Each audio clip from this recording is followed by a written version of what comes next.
பிரியமானவர்களே, இயேசு கிறிஸ்துவின் நாமத்தில் நான் உங்களை வாழ்த்துகிறேன். ஆண்டவர் இயேசு அற்புதம் செய்கிற ஒரு ஆண்டவர். வியாதியை சுகமாக்குறது, தேவை சந்திக்கிறது மாத்திரமல்ல, ஒரு குடும்பத்துக்குள்ள ஒரு சந்தோஷம், மகிழ்ச்சி அதை தருகிறவரும் ஆண்டவர் இயேசு. அவர் குடும்பங்களை நேசிக்கிறார். அதனாலதான் அவர் எத்தனையோ ஆயிரக்கணக்கான அற்புதங்கள் செய்த போதிலும் முதலாவது அற்புதத்தை ஒரு திருமண வீட்டுல குறைவை நிறைவாக்கி அற்புதம் செய்து மகிழ பண்ணினார். அப்ப ஒரு குடும்பத்தை நேசிக்கிற ஒரு ஆண்டவர், குடும்பத்தை ஆசீர்வதிக்கிற ஒரு ஆண்டவர். ஆனா இன்னைக்கு நிறைய குடும்பத்துக்குள்ள சமாதானம் இல்லை, ஒரு ஐக்கியம் இல்லை. குடும்பம் ஒரு குட்டி மோட்சமா இருக்கணும், அதுக்கு பதிலா நரகமா இருக்குது. நிறைய பேருக்கு அந்த குடும்ப சூழ்நிலையே பிடிக்கல. இந்த மாதிரி பாதிப்புகளோடு துக்கத்தோடு வாழ்கிறவங்க தான் குடும்பத்துல அதிகம். ஆனா வேத வசனத்தை நம்ம புரிந்து கொண்டு அதன்படி வாழ ஒவ்வொருவரும் அர்ப்பணித்து கொண்டா நம்ம இருக்கிற இடம் ஒரு குட்டி மோட்சமா இருக்கும். குடும்பம்ன்றது ஒரு சந்தோஷமா இருக்கும். பிரியமானவர்களே, குடும்பத்துல பலர் இருக்கிறாங்க பாருங்க. கணவன், மனைவி, பெற்றோர், பிள்ளைகள், மாமனார், மாமியார், மருமகள், நாத்தனார், பலர் இருக்கிறாங்க. எல்லாம் சேர்ந்ததுதான் ஒரு குடும்பம். ஆனா ரொம்ப முக்கியமானது ஒரு கணவனும் மனைவியும் எப்ப திருமணம் ஆகுதோ நீங்க ஒரு குடும்பம், நீங்க ரெண்டு பேரும் ஒரு குடும்பம் என்பது வேதம் சொல்லுகிற ஒரு சத்தியம். ஆனா அந்த குடும்பத்துல பெரியவங்க இருக்காங்க, சின்ன பிள்ளைகள் இருப்பாங்க. திருமணமான புதுசுல அல்லது கொஞ்ச நாள்லயே சிலருக்கு குடும்பமா ஒன்றா இருக்க பிடிக்காது. பெரியவங்க இடைஞ்சலா இருக்காங்க, தொந்தரவா இருக்குது. அவங்க எல்லாத்துக்கும் தங்கிட்ட கேட்டுதான் செய்யணும்னு நினைக்கிறாங்க. இது சரிப்படாது. அந்த மாதிரி ஒரு எண்ணம் சிலருக்குள்ளே காணப்படும். அதனால தனியா போயிட்ட பரவாயில்ல, இந்த மாதிரி எண்ணங்கள் உண்டாகும். அதான் நல்லது என்று எண்ணம் கூட தோன்றும். பிரியமானவர்களே, எந்த ஒரு காரியத்திலையுமே நன்மையும் உண்டு, தீமையும் உண்டு. ஒருவேளை தனியா போனா நம்ம நன்மை, சந்தோஷமா இருக்கலாம், யாரும் டிஸ்டர்பன்ஸ் இருக்காது. நல்லது. ஒரு கணவன் மனைவி ஆண்டவரோடு வாழ்கிற வாழ்க்கை சந்தோஷம்தான். ஒரு சின்ன பலவீனம் ஒரு வியாதி நாளைக்கு ஒரு குழந்தை பிறக்கும் போது அதை கவனிக்கணும் போது ஒரு பெரியவங்க வீட்டுல இருந்தா ஒரு பெரிய பாதுகாப்பு. அவங்க உதவி செய்வாங்க, பாதுகாப்பாங்க. அதுல அவ்வளவு நன்மையும் இருக்கிறது. அவனால சில தொந்தரவும் இருக்கிற அப்படின்னு கேட்டா அதான் சொன்ன, எந்த ஒரு காரியத்திலையும் நன்மையும் இருக்கும், தீமையும் இருக்கும். ஆனா அதுக்கு மத்தியில நம்முடைய மனதுதான் அதற்கு காரணம். நம்முடைய மனசுல இவங்களோட ஒவ்வொருத்தோட சுபாவம் ஒரு மாதிரி இருந்தாலும் நம்ம சந்தோஷமா வாழ முடியும், ஆண்டவர் கிருபை தருவார் என்று சொல்லி இணைந்து நீங்கள் வாழ்ந்தா அந்த பெரிய குடும்பத்துக்குள்ள சந்தோஷமா இருக்க முடியும். வேத வசனம் சொல்லுகிறது, நீதிமொழிகள் 14ஆம் அதிகாரம் 1ஆம் வசனத்துல, புத்தி உள்ள ஸ்திரீ தன் வீட்டை கட்டுகிறாள், புத்தி இல்லாத ஸ்திரீயோ தன் கைகளினால் அதை இடித்து போடுகிறாள். பெண்களுக்கு ஒரு கிருபை ஆண்டவர் தந்திருக்கிறார், குடும்பத்தை கட்டுகிற கிருபை. அவங்களாலதான் முடியும். கட்டி எழுப்பவும் முடியும், கட்டினரை உடைக்கவும் முடியும். ரெண்டு கிருபை அவங்களுக்கு இருக்கு. ஒன்று கட்டி குடும்பத்தை நல்லா எழுப்பலாம், இன்னொன்று இருக்கிற குடும்பத்தை உடைச்சி போடவும் செய்யலாம். அதனால அதை நீ எதை செய்யறீங்க, எதுக்காக உங்களை ஒப்பு கொடுத்திருக்கிறீங்க, அதை நீங்க யோசித்து பார்த்தாலே போதும்.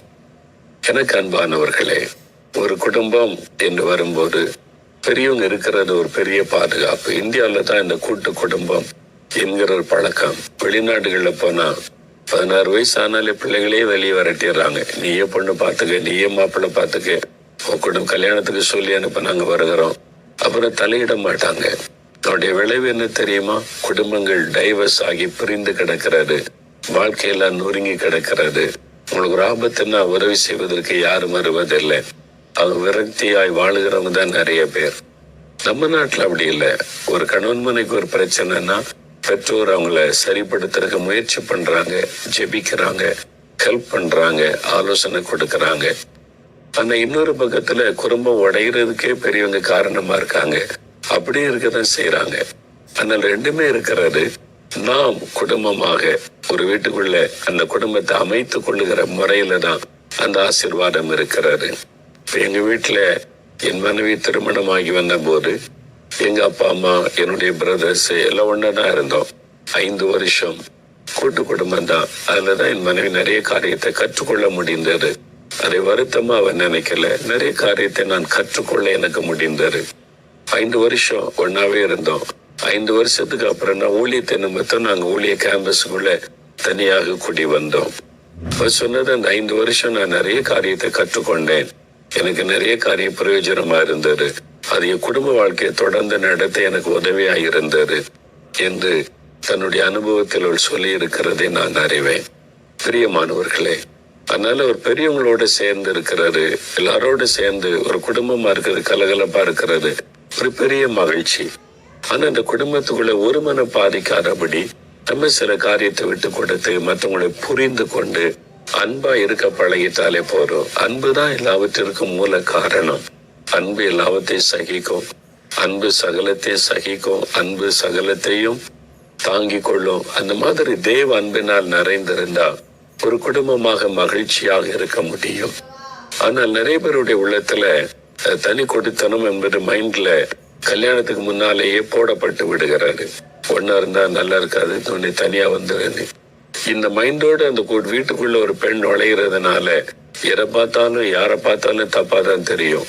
தனியா போறதுக்கு என்ன காரணத்தை கண்டுபிடிக்கலாம், அந்த நோக்கம்தான் காணப்படும். அதனாலதான் நிறைய குடும்பத்துல பிரச்சனைகள், குழப்பங்கள். அப்படி இல்லாம நம்ம அன்பினால நம்ம ஏன் சேர்ந்து இருக்க கூடாது? இயேசு இந்த குடும்பத்தின் தலைவரா இருக்கிறார். சேர்ந்து ஜெபிக்கலாம், சேர்ந்து மகிழலாம், சேர்ந்து வசனத்தை வாசிக்கலாம் என்கிற அனுபவத்துல வாழலாம். சில குடும்பத்துல இருக்கவே முடியாது அப்படின்ற சூழ்நிலை வரும்போது சமாதானமாக நீங்க குடும்பமா நீங்க போறது நல்லது. சண்டை போட்டு குழப்பம் வந்து போறதை விட ஒரு சமாதானமா மகிழ்ச்சியாய், அது உங்களுடைய குடும்ப சூழ்நிலையை பொறுத்தது. ஆனா வேத வசனம் சொல்லுகிறாரு, நீங்க பெண்கள் குடும்பத்தை கட்டி எழுப்புகிற பெண்களாக இருக்க வேண்டும். அப்போ உங்க வீட்டுக்குள்ள சமாதானத்தை, மகிழ்ச்சி நீங்க தான் கொண்டு வர வேண்டும். எந்த சூழ்நிலையும் உங்களுடைய ஜெபத்தினால மாற்ற முடியும். அதனால நீங்க காரியத்தை ஆண்டவரிடத்துல கொண்டு போங்க, ஜெபம் பண்ணுங்க. உங்க குடும்பத்துல எது நல்லது என்று கர்த்தருக்கு தெரியும்.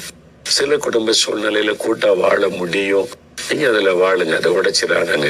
சில குடும்ப சூழ்நிலையில கூட்டு குடும்பமா வாழ முடியாது, அந்த மாதிரி சூழ்நிலை இருக்கலாம். ஆண்டவருடைய சமூகத்துல அதை விட்டு கொடுங்க, ஜெபம் பண்ணுங்க, கர்த்தர் நலமானதை செய்வார். ஏன்னா உங்க குடும்ப பின்னணி, உங்க குடும்ப சூழ்நிலை எனக்கு தெரியாது, ஆனால் தேவன் அதை அறிந்திருக்கிறார். ஆனா குடும்பம்னு வரும்போது கூட்டு குடும்பமா இருந்தாலும் ஒரு கணவன் மனைவி 2 பேர் ஒரு குடும்பம். உங்களுக்கு ஒரு குழந்தை இருந்தா நீங்க ஒரு தனி குடும்பம்.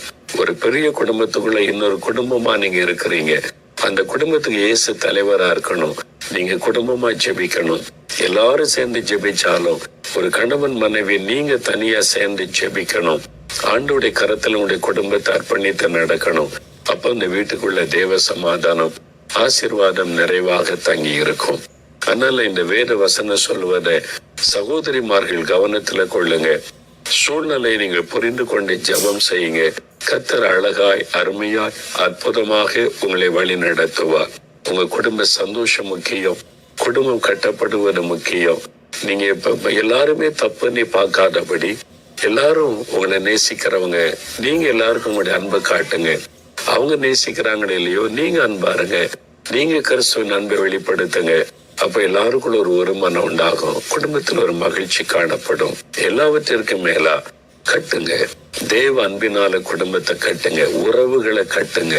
ஒரு சேர்ந்திருக்கிற ஒரு அன்பு, ஐக்கியம், சந்தோஷம், அதை கட்டி எழுப்புங்க. அதுலதான் வாழ்க்கையில மகிழ்ச்சி இருக்குது. யாருமே எங்க வீட்டுக்கு வரக்கூடாது, நானும் கணவரும் போறோம் அப்படி என்பது கிறிஸ்தவ வாழ்க்கையில. ஒரு கலகலப்பா சந்தோஷமா மகிழ்ந்திருக்க வேண்டும். அதை ஆண்டவர் விரும்புகிறார். உங்க வாழ்க்கையை ஆண்டவரிடத்துல சீர்தூக்கி பார்த்து ஒப்பு கொடுத்து ஜெபிங்க, கர்த்தர் கிருபை தருவார். நம்ம ஜெபிக்கலாமா? எந்த விதத்திலும் உங்க குடும்ப சமாதானம் மட்டும் பாதிக்கப்படக்கூடாது.